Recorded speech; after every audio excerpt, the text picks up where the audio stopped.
Hello दोस्तों, स्वागत करते हैं आपका अपनी यूट्यूब चैनल अध्ययन एक्सप्रेस में। दोस्तों, आज हम जूनियर सुपर टेट से संबंधित सोशल साइंस के इम्पोर्टेंट क्वेश्चंस की चर्चा करेंगे जो आपके एग्ज़ाम के लिए बहुत ही इम्पोर्टेंट हैं।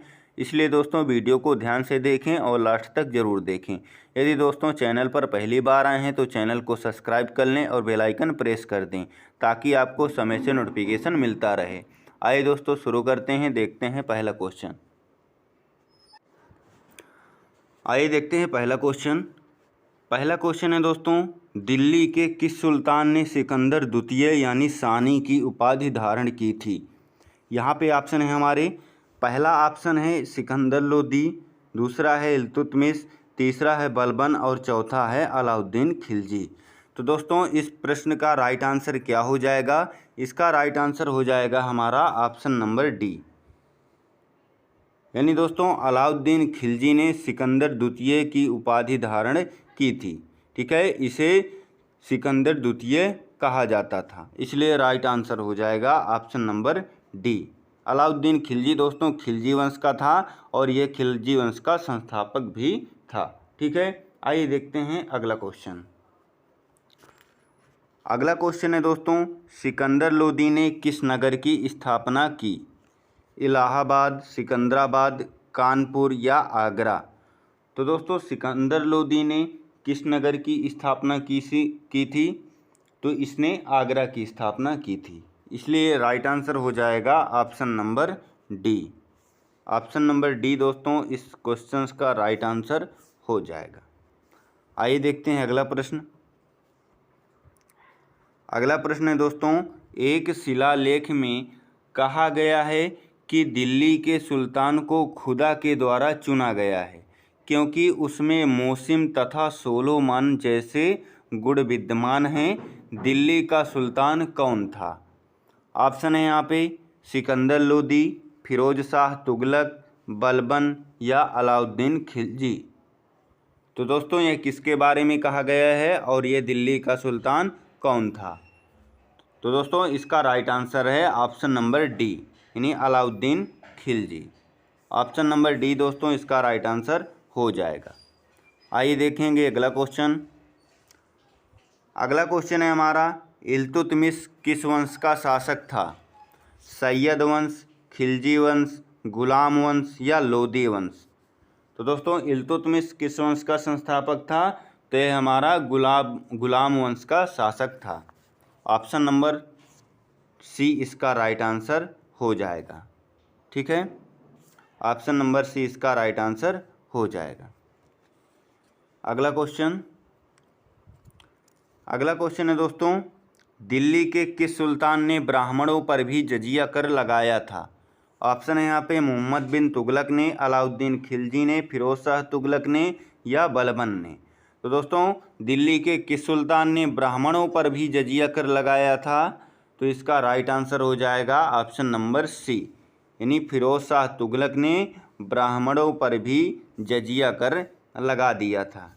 ठीक है दोस्तों, तुगलक वंश का सुल्तान फिरोज शाह तुगलक जिसने दोस्तों ब्राह्मणों पर भी जजिया कर लगाया था, और ये जजिया कर एक प्रकार का कर था। ठीक है, इस कर से केवल स्त्रियों, बच्चों, अंधों, अपंगों और जीविका के साधन से विहीन लोगों को ही मुक्त रखा जाता था। ठीक है, यानी स्त्री, बच्चे जो अंधे थे या अपंग थे उनसे यह कर नहीं लिया जाता था। आइए देखते हैं अगला क्वेश्चन है दोस्तों, मोहम्मद बिन तुगलक ने अपनी राजधानी को दिल्ली से दौलताबाद स्थानांतरित क्यों किया? ऑप्शन है यहाँ में, अपने साम्राज्य को प्रभावी तरीके से नियंत्रित करने के लिए, क्योंकि दौलताबाद केंद्र में स्थित था। दूसरा ऑप्शन है, उत्तरी भारत से उसे पर्याप्त राजस्व प्राप्त नहीं हो रहा था। तीसरा है, मंगोलों से बचने के लिए, या फिर दक्षिण शासकों को दंडित करने के लिए। तो दोस्तों तुगलक ने अपनी राजधानी दिल्ली से दौलताबाद स्थानांतरित क्यों किया था? क्योंकि उसे अपने साम्राज्य को प्रभावी तरीके से नियंत्रित करना था, क्योंकि दौलताबाद केंद्र में स्थित था। इसलिए दोस्तों इसका राइट आंसर हो जाएगा ऑप्शन नंबर ए। अगला क्वेश्चन है दोस्तों, गुलाम वंश बना था, किससे बना था? ऑप्शन है यहाँ पे, एक परिवार जिसने दासता से मुक्ति पा ली थी, कुछ असंबंधित परिवार जिनके संस्थापक दास सैनिक के रूप में राजा के लिए सेवा देते थे, या फिर भारतीय शासकों के दास, या उपरोक्त में से कोई नहीं। तो दोस्तों इसका राइट आंसर हो जाएगा option number B. Option number 20 का राइट आंसर हो जाएगा, क्योंकि दोस्तों गुलाम वंश की स्थापना से दिल्ली सल्तनत की शुरुआत हुई थी। इसमें जितने भी शासक हुए वे अलग अलग परिवार से संबंधित थे, ठीक है, तथा राजा के दास के रूप में राजा को सेवा प्रदान करते थे। इसलिए राइट आंसर हो जाएगा ऑप्शन नंबर बी। अगला क्वेश्चन है दोस्तों हमारा, गजनी के सुल्तान महमूद द्वारा सोमनाथ मंदिर को नष्ट करने के पीछे कौन सा मुख्य कारण था?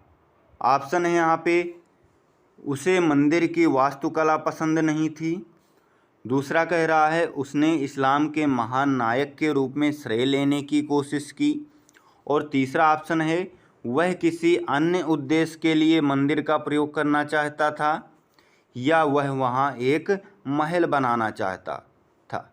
तो दोस्तों इसका राइट आंसर क्या हो जाएगा? इसका राइट आंसर हो जाएगा ऑप्शन नंबर बी। क्या था दोस्तों इसका उद्देश्य या मुख्य कारण?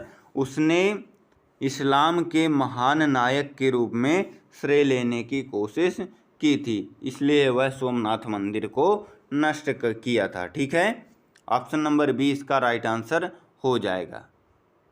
ठीक है दोस्तों, आइए देखते हैं अगला क्वेश्चन। अगला क्वेश्चन है हमारा, दिल्ली में जंतर मंतर का निर्माण किसने करवाया था? ऑप्शन है यहाँ पे, कीर्ति सिंह ने, अजीत मल ने, विजय सिंह ने, या जयसिंह द्वितीय ने। तो दोस्तों किसने जंतर मंतर का निर्माण किया था? ऑप्शन नंबर डी इसका राइट आंसर हो जाएगा, यानी जयसिंह द्वितीय ने इसका निर्माण करवाया था।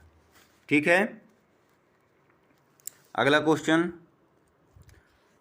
क्वेश्चन है दोस्तों, सूफी संत के मकबरे को जाना जाता है, किस नाम से जाना जाता है?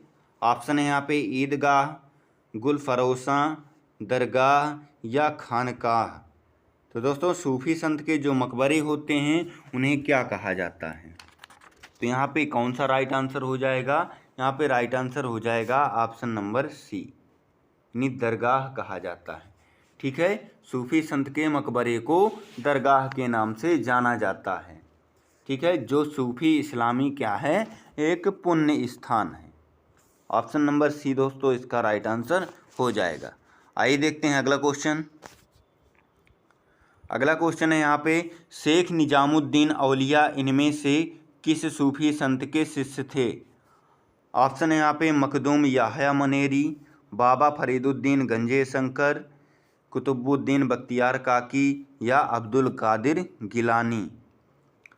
तो दोस्तों निजामुद्दीन औलिया इनमें से किस सूफी संत के शिष्य थे? तो यह बाबा फरीदुद्दीन गंजे शंकर के शिष्य थे। ऑप्शन नंबर बी इसका राइट आंसर हो जाएगा। अगला क्वेश्चन है दोस्तों, दिल्ली के सुल्तानों के शासनकाल में निम्नलिखित में से कौन सी एक प्रशासनिक भाषा थी? फारसी, उर्दू, हिंदी, या अरबी। तो दोस्तों प्रशासनिक भाषा कौन सी थी? तो दोस्तों इसका राइट आंसर हो जाएगा ऑप्शन नंबर ए, यानी अरबी जो थी इनकी प्रशासनिक भाषा थी। ठीक है, अगला क्वेश्चन है दोस्तों, सूफी मत के अनुसार खानकाहों से क्या अभिप्राय है? वे स्थान जहां सूफी संत बैठकों का आयोजन करते थे, या एक विशेष प्रकार का गाना, या फिर नाम का गुणगान करना, या नीति कक्षाओं पर चर्चा। तो दोस्तों सूफी मत के अनुसार खानकाहों से क्या अभिप्राय होता था? तो दोस्तों ये वह स्थान होते थे जहां सूफी संत बैठकों का आयोजन करते थे या उपदेश देते थे। ठीक है, ऑप्शन नंबर ए इसलिए इसका राइट आंसर हो जाएगा। आइए देखते हैं अगला क्वेश्चन है दोस्तों, मध्यकालीन असम में पाइक, क्या है दोस्तों, पाइक निम्नलिखित में से क्या थे? ऑप्शन है यहाँ पे पानी लाने वाले, अनिवार्य सेना के सदस्य, बलात मजदूर, बागान में काम करने वाले मजदूर। तो दोस्तों पाइक किसे नाम दिया गया था? तो दोस्तों आपको बता दें कि मध्यकालीन भारत में पाइक सेना के पैदल सैनिकों को कहा जाता था। किन्हें दोस्तों? पैदल सैनिकों को कहा जाता था, ठीक है, जो सेना के अनिवार्य सदस्य के रूप में होते थे। और दोस्तों बलात मजदूर को पाइक के रूप में जाना जाता है और यह अनिवार्य सेना के सदस्य भी होते थे। तो दोस्तों यहाँ पे हमारे दो ऑप्शन सही हो रहे हैं। दो ऑप्शन कौन कौन से? अनिवार्य सेना के सदस्य और बलात मजदूर, ठीक है। इसके दोस्तों दोनों राइट आंसर हो जाएंगे। आइए देखते हैं अगला क्वेश्चन। अगला क्वेश्चन है, यह किसने लिखा है कि रजिया अपने भाइयों से कहीं अधिक योग्य तथा सक्षम थी? अलबरूनी, बदायूनी, मिनहाज उस सिराज या जियादुद्दीन बरानी? तो दोस्तों यह किसने लिखा था कि रजिया अपने भाइयों से कहीं अधिक योग्य तथा सक्षम थी? किसने लिखा था? तो यह दोस्तों मिनहाज उस सिराज ने लिखा था। ऑप्शन नंबर सी इसका दोस्तों राइट आंसर हो जाएगा, ठीक है। अगला क्वेश्चन है दोस्तों, सफ़ी तथा हनफी हैं। सफ़ी तथा हनफी क्या हैं? ऑप्शन है यहाँ पे इस्लामी वास्तुकला शैलियाँ, सऊदी अरब में स्थान, न्याय के इस्लामी सिद्धांत या दो इस्लामी शासक? तो दोस्तों सफ़ी तथा हनफी क्या थे ये? तो यह न्याय सिद्धांत से संबंधित हैं, ठीक है। इस्लामिक परंपरा में दोस्तों किसी विवाद का निपटारा इन्हीं सिद्धांतों पर किया जाता है, इसलिए इसका राइट आंसर क्या हो जाएगा? ऑप्शन नंबर सी इसका राइट आंसर हो जाएगा। यह दोस्तों न्याय के इस्लामी सिद्धांत हैं। अगला क्वेश्चन है हमारा, भूमि के माप के आधार पर भू राजस्व और प्रति बिस्वा उपज का आकलन सबसे पहले किसके शासनकाल में किया गया? अलाउद्दीन खिलजी, मोहम्मद बिन तुगलक, फिरोज शाह तुगलक या सिकंदर लोदी? तो दोस्तों किसके शासनकाल में किया गया था? तो यह अलाउद्दीन खिलजी के शासनकाल में किया गया था, इसलिए राइट आंसर हो जाएगा ऑप्शन नंबर ए, ठीक है। अगला क्वेश्चन है हमारा, निम्नलिखित में से किस सुल्तान ने अनाज को शहर के बाजारों में भेजने के लिए बंजारों का प्रयोग किया था? किनका दोस्तों? बंजारों का प्रयोग किया था। किसने किया था?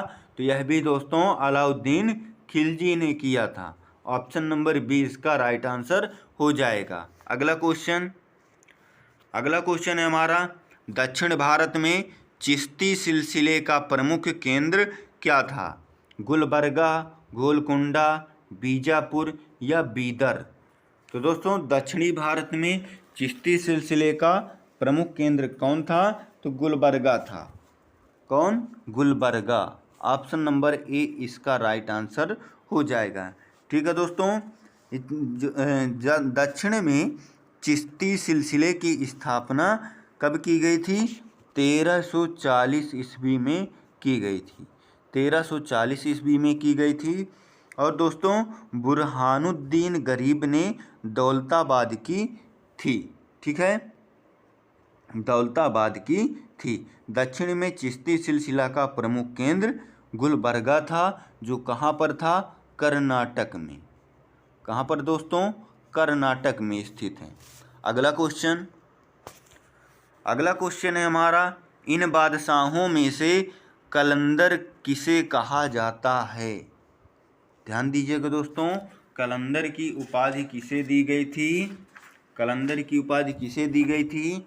तो ऑप्शन नंबर यहाँ पे कौन सा राइट हो जाएगा? ऑप्शन नंबर ए यहाँ पे राइट आंसर हो जाएगा, ठीक है दोस्तों। जब पानीपत का प्रथम युद्ध हुआ था अप्रैल 1526 में, कब हुआ था? 1526 में हुआ था।